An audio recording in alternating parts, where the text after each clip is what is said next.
I've been carrying this burden for far too long, and it's time I let it out. I don't expect anyone to believe me, but I need to confess what's been happening to me. This is the story of how I came to believe I am a werewolf and the horrifying twist that has shattered my understanding of reality. It all started about a year ago. I had just moved to a small, secluded town for a fresh start. The place was quaint, surrounded by dense woods, and had an eerie charm that drew me in.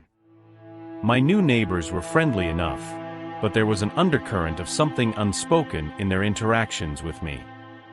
I chalked it up to small-town wariness towards newcomers. A month after moving in, strange things began to happen. It was subtle at first, scratches on my skin when I woke up, torn bed sheets, and an insatiable hunger that seemed to come and go with the phases of the moon. I shrugged it off as stress from the move and my new job, but deep down, I felt something was off. One night, during a full moon, I had the most vivid and terrifying dream.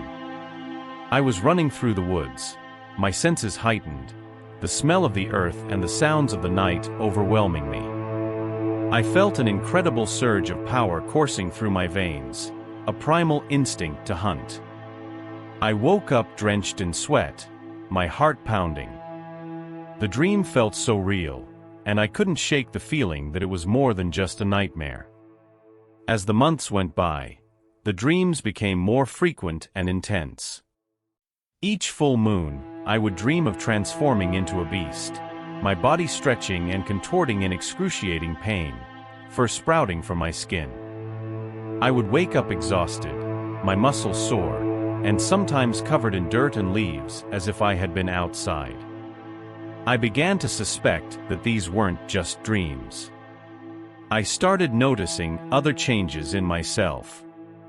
My senses were sharper. I could hear conversations from across the street, smell food cooking from houses blocks away.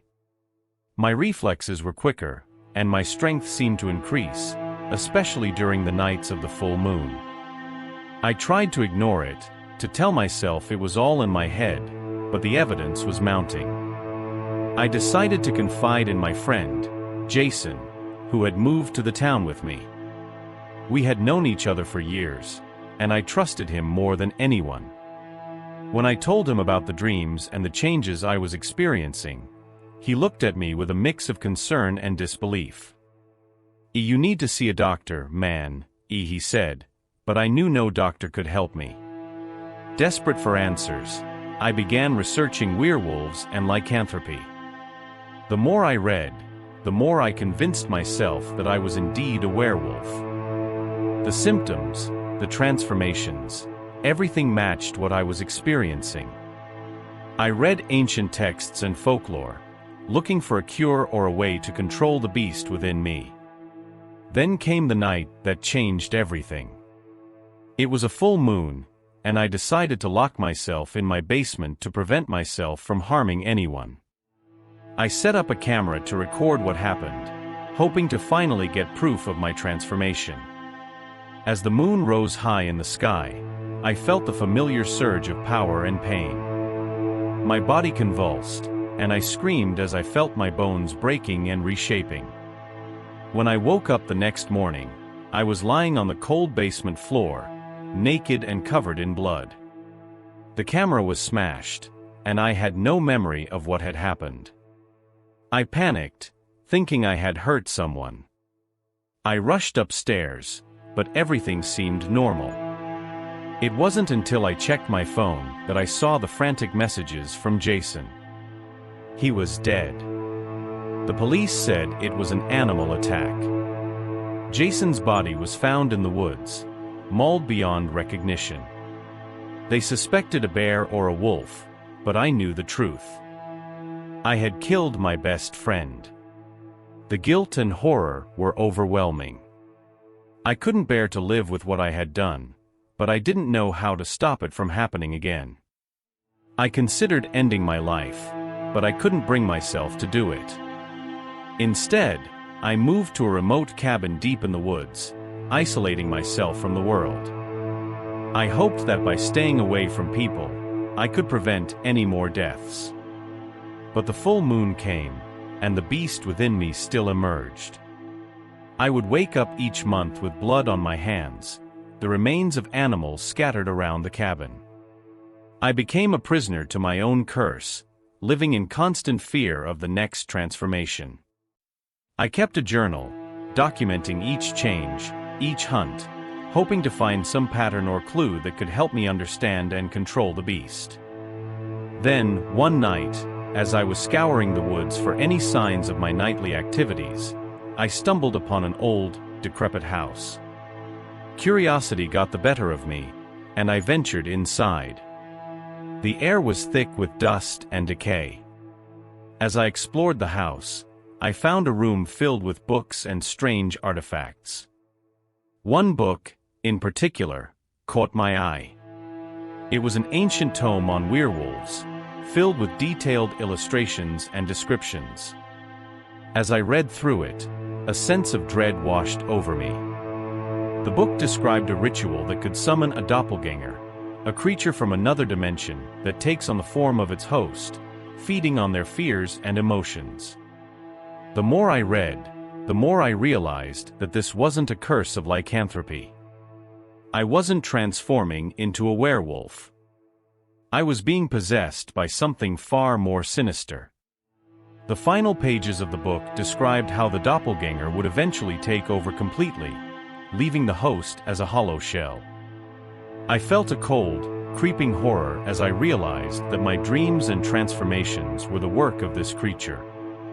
It had been feeding on my belief in the curse, growing stronger with each full moon. I returned to my cabin, desperate to find a way to rid myself of this entity. I tried every ritual and incantation I could find, but nothing worked. The doppelganger was too powerful. It had become a part of me, entwined with my very essence.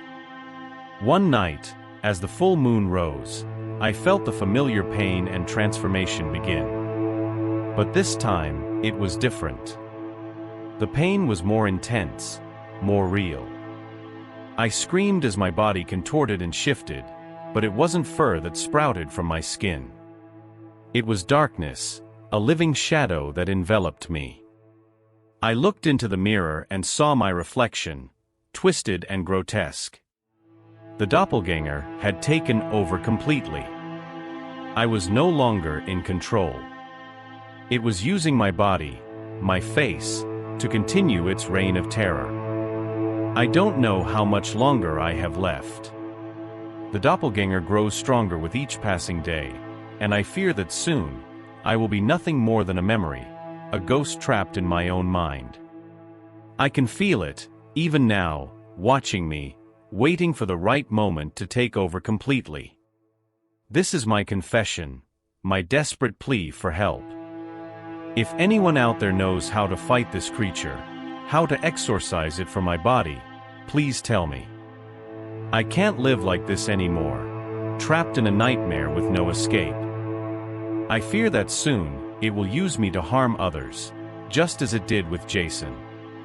Please, if you're reading this, be careful. The doppelganger is real, and it's out there. If you start experiencing strange dreams, if you feel like you're losing control, seek help immediately.